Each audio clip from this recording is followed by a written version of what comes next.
ससुरवा पापा जी के अखिया से दूरवा चल जेबू बेटी हो ससुरवा पापा जी के अखिया से दूरवा सखी सहेली गाँव घर छूट जई है सखी सहेली गाँव घर छूट जई है आज के रतिया पापा हो जागल रही हो सब धाना बाची हो जई है दियावा पापा हो चोरी हो जाई है।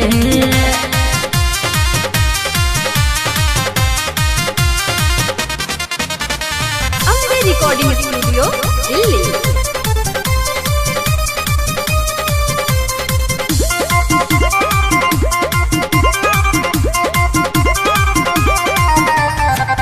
चंदा मामा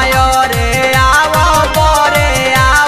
कह के दूध भात खियवनी बेटी बचपन में तह के ए पापा रहे का मजबूरी हमके भेजता नी दूरी समही रूखल सुखल खैती जवन घर में पापा जुरी दुनिया के रीत हवे प्रीत छूट जई है दुनिया के रीत हवे प्रीत छूट जई है आज के रतिया पापा हो जागल रही हो सब धाना बाची हो जई है दियावा पापा हो चोरी हो जाई है।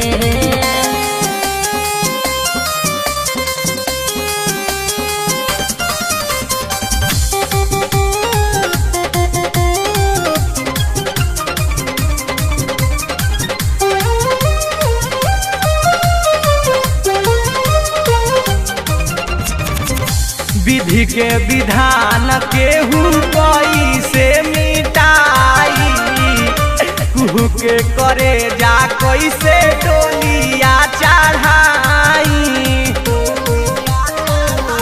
ए पापा पोछिया बनलो तनी मानी बतिया मोर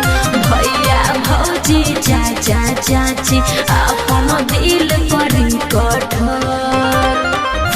भाई परदेसी तोहरा संगे संग जई है कोई चाकरी सना तोहरा संगे संग जई है अरे आज के रतिया पापा हो जागल रही हो सब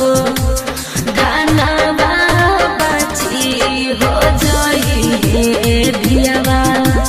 पापा हो चोरी हो जाई है। चल जेबू बेटी हो ससुरवा पापा जी के अखिया से दूरवा सखी सहेली गाँव घर छूट जई है सखी सहेली गाँव घर छूट जई है आज के रतिया